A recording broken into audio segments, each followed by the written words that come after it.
आइए इस अंक में हम लोग गणित के संख्या पद्धति से कुछ प्रश्न को हल करते हैं। प्रश्न देखिए इस प्रकार है। प्रश्नों का यहाँ मान ज्ञात करना है। पहला है प्रश्न कि 9 to the power 3/2 मतलब 9 की घात 3/2। दूसरा है 32 का घात 2/5, 16 का घात 3/4 और चौथा प्रश्न है 125 का घात -1/3। इसको हम लोग हल करते हैं। तो इसे हम बारी बारी से देखिए हल करते हैं। ये जो पहला प्रश्न है 9 की घात 3/2, इसको हम दो तरीका से हल कर सकते हैं। इसे आप इसको बदल सकते हैं। क्या कीजिए कि 9 के घात 3/2 है, मान लीजिए ये 9 के घात 3/2 है। इसका मतलब हुआ कि 9 का घात हम ऐसे भी लिख सकते हैं 1/2 गुना 3। तो ये 3 को आप बाहर निकाल दीजिए घात के रूप में और 9 की घात 1/2 को कोष्टक के अंदर रख सकते हैं।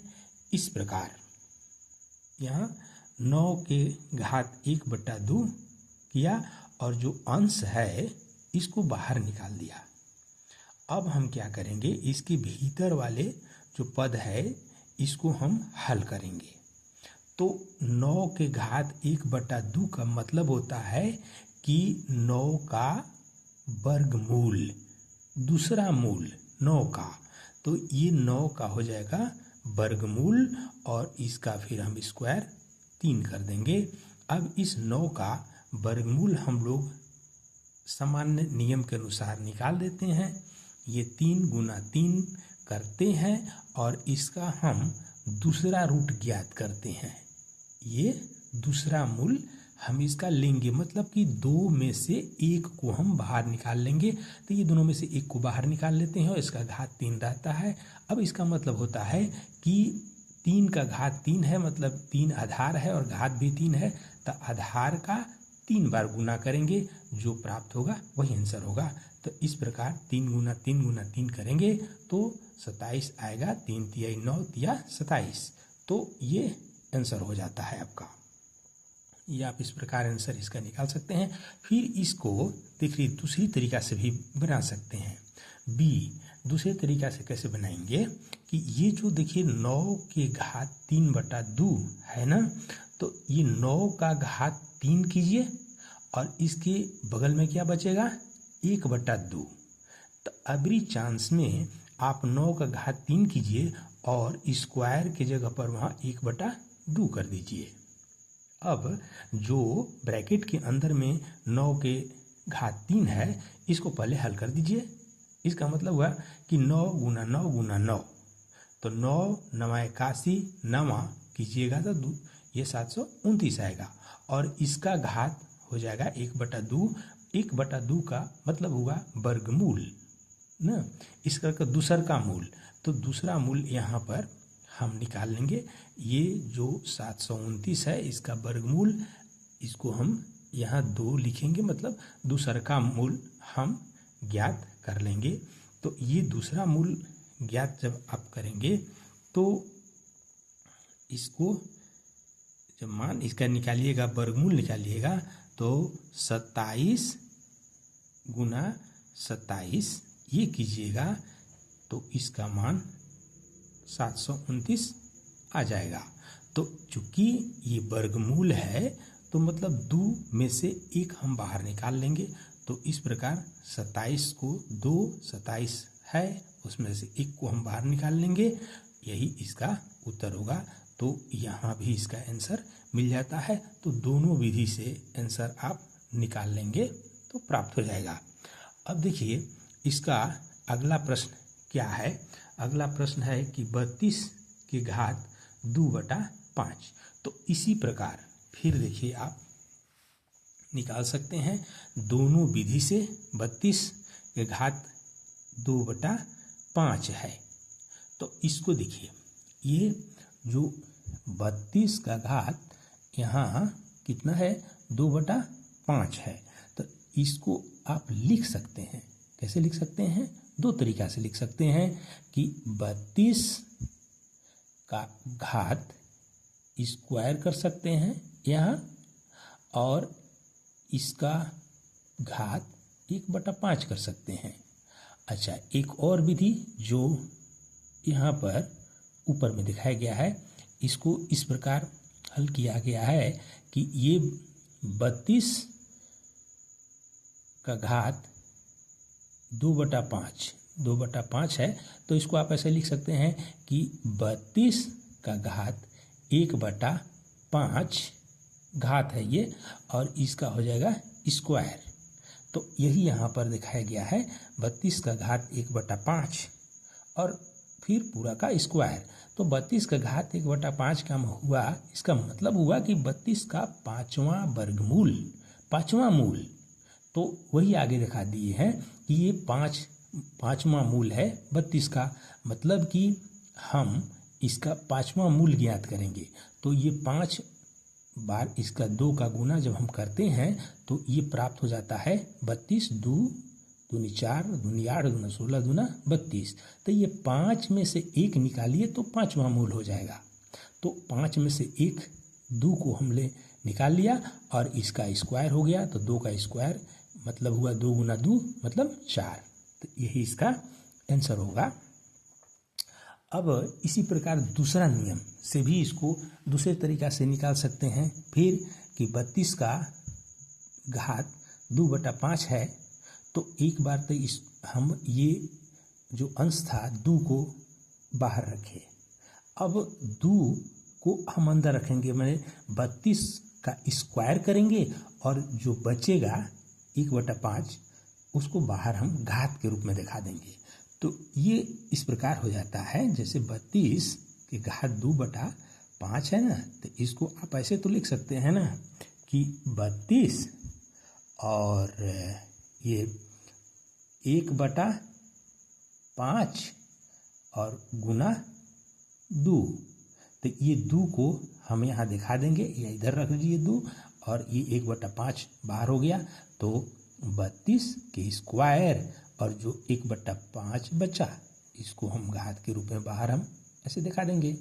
तो यह भी एक तरीका है। तो इसमें क्या होगा कि 32 का स्क्वायर करेंगे तो 32 गुना 32। अब इसका हो जाएगा 1/5 घात हुआ 1/5, मतलब कि इन दोनों का 5वां मूल हमें ज्ञात करना है। तो इसका मतलब हुआ कि 5वां मूल इस 32 का, और फिर अगला वाला 32 का भी 5वां मूल। तो इसको हम इस प्रकार, जब आप इसको गुणनखंड करेंगे ना, तो इस प्रकार प्राप्त होगा। 2 गुना 2 गुना 2 गुना 2 गुना 5 बार। अगर आप 2 का गुना करते हैं तो ये 32 प्राप्त होता है, और इसमें से 1 निकाल लीजिएगा, एक गुणनखंड को बाहर खंड निकाल दीजिएगा, तो ये 5वां मूल हो जाएगा। तो इस प्रकार दोनों 32 का एक में से 5वां मूल निकाल लेते हैं। तो इसमें से भी 1 ठो 2, इसमें से भी 1 ठो 2 निकाल लिया। आपस में गुना का चिन्ह यहाँ पर है तो गुना का चिन्ह रहेगा, और इसको गुना कर देंगे तो 4 हो जाएगा। यही आंसर होगा। तो इस प्रकार 2 तरीका से आप इसको ज्ञात कर सकते हैं। इसी प्रकार और जो है इसको भी, ये देखिए 16 पूर्णांक, ये 16 के घात 3/4 है। तो ये 16 के घात 3/4 है। इसको भी हम 2 तरीका से बनाएंगे कि 16 के घात ये 3/4 को हम लिख सकते हैं कैसे।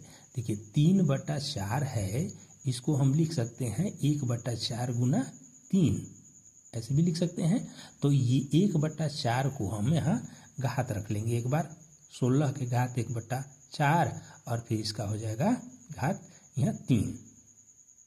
तो अब ये 16 का चौथा रूट ये कहता है, मतलब 16 का 1/4 मतलब कि चौथा मूल। तो ये चौथा मूल 16 का और इसका फिर हो जाएगा घात 3।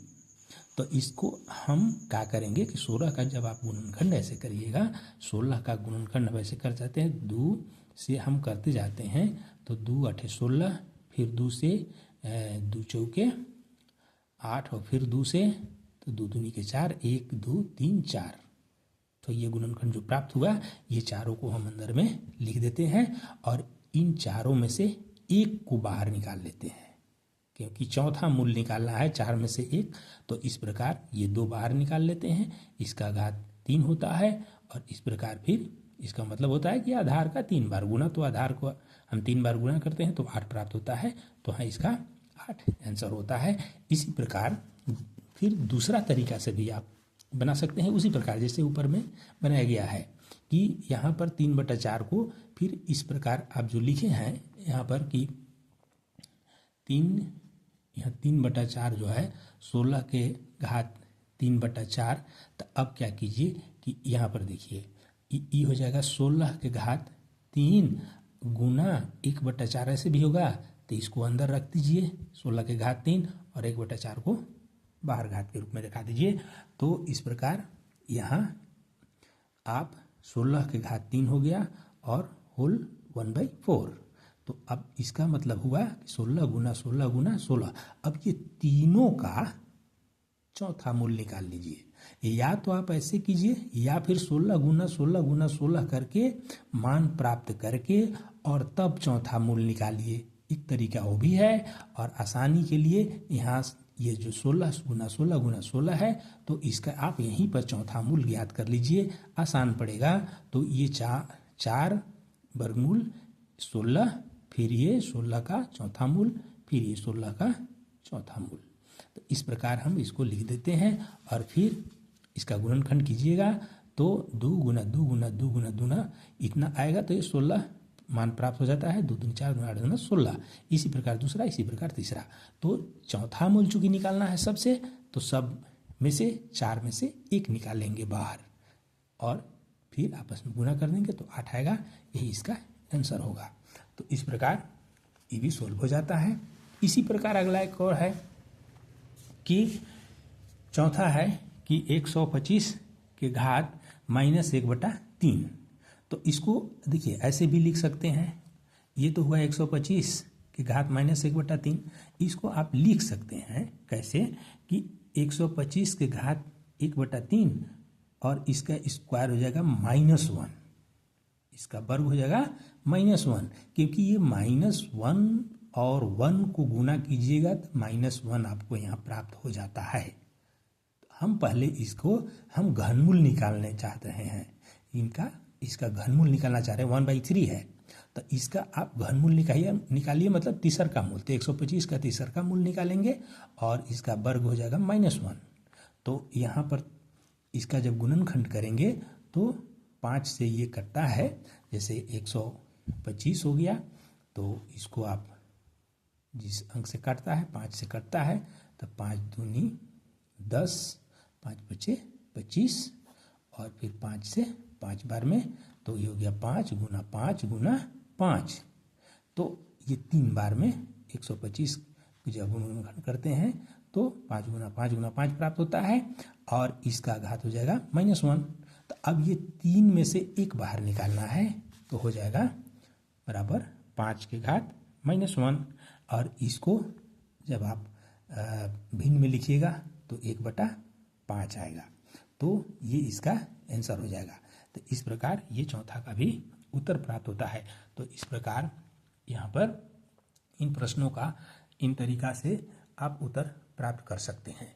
तो ये आपका संख्या पद्धति का 3-4 ठो प्रश्न था। अगर इसको समझे होंगे तो लाइक कीजिए, सब्सक्राइब कीजिए। Thank you.